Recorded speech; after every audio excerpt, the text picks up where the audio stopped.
Assalaamu calaykum saaxiibayaal, soo dhawaada. Sheekadeena maanta waxa aan kaga sheekayn doonaa gabadhani dharka huruud ah leh. Waa gabadh tuugada oo u shaqo tagtay xaafad aad u qani ah.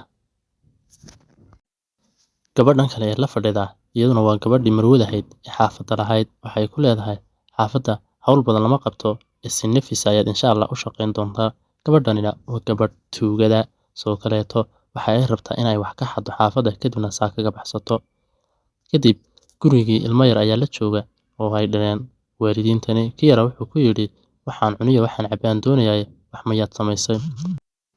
Waxay ku tiri cunada aad sheegaysid walaal kama shaqeeyo waayo anigu meesha hawl kale ayaan u imiday oo ma ogid wax cunno aan haba yaraatee ma hayo. Kadib gabadhii intii biyo iska shubatay ayay biyaha ayr iska cabbaysaa. Wiilkii yaraana way ku caragsanaysaa. Waxay ku tiri biyahaasaan hayaa, biyahana aniga ayaa cabbaya.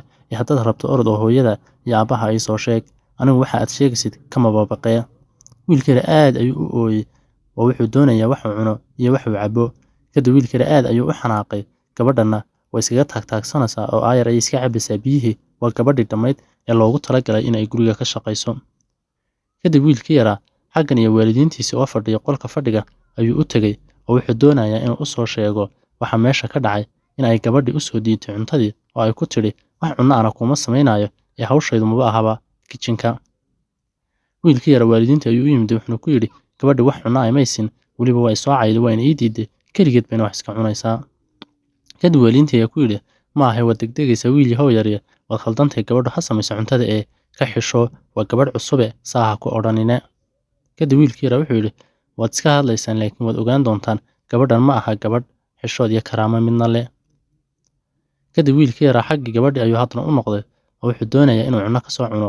Kadibna xaggii gabadha ayuu ku noqday oo wuxuu yiri gabadhii soo raadi. Gabadhii waa batana waxayna xadaysaa ama ay baadhanaysaa oo qolkii hurdada waxayna doonaysaa in dahab ama wixii ay hesho ay kala baxdo. Kadib wiilkii yaraaba si kadiis u soo daba istaagay wuxuuna ku yidhi intuu sacabka tuntay waan kugu qabtay waana ku arkaya tuugad ayaa tahay laakiin nasiib xumo waan ku arkay haddana waalidkayga kuu soo sheegayaa.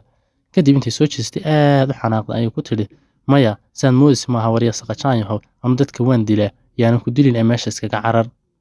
Kadib wiilkii yara orod buu sii daayay wuxuuna u tagay waalidkiisii wuxuuna ku yidhi waxaan soo arkay gabadhii oo gurigeennii xadaysa oo baadhanaysa. Kadib waalidkii waa uu yaabay madaxa ayuuna qabsaday wuxuuna ku yidhi maxay baadhanaysaa gabadhu oo aad ka sheekaynaysaa aabbo. Kadib wiilkii yara wuxuu yidhi orda oo soo eega anigii rumaysan maysaana waan ogahay hadda dhaqaaqa soo eega waxay ku jirtaa qolka hurdada ee. Kadib odaygii uu soo cararay wuxuuna yimid qolkii hurdada wuxuuna ugu yimiday gabadhii oo dhex taagan. Gabadhan waa tuugad aad u weyn waxaana waa ay taqaanaa kamana baqayso. Ninkii wuxuu ku yidhi maxaa meeshan ku dhigay ee aad ka baadhaysaa. Kadib waxay ku tiri meesha waan hagaajinayaa maadaama shaqaaliyahay aad baan u nadiifinayaa insha Allah. Markii uu sidaa oday uga baxay isla markiiba alaabtii intay soo urursatay ayay soo xaday kadibna waa ay la carartay wixii alliya wixii dahab iyo macdan meesha u yaalay odayga. Kadib wiilkii yara ordaya ayaa aabihii ku soo noqday wuxuu ku yidhi gabadhii aad hadda ka soo baxday wax alliya wixii alaabta ee qaaliga ahayd dhammaantood way xaday. Mar horena waan idiin sheegay laakiin dhiiggiinu muu diirayn hadda ordo soo eega buu ku yidhi qolalkiina bal waxa yaala.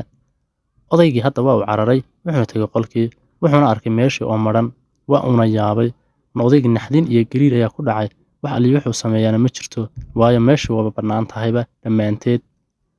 Odaygii ciil iyo cadho ayuu isgoosgoosanaya wiilkii yaraana halkan ayuu taagan yahay wuxuu ku leeyahay aabba adaa isbiday.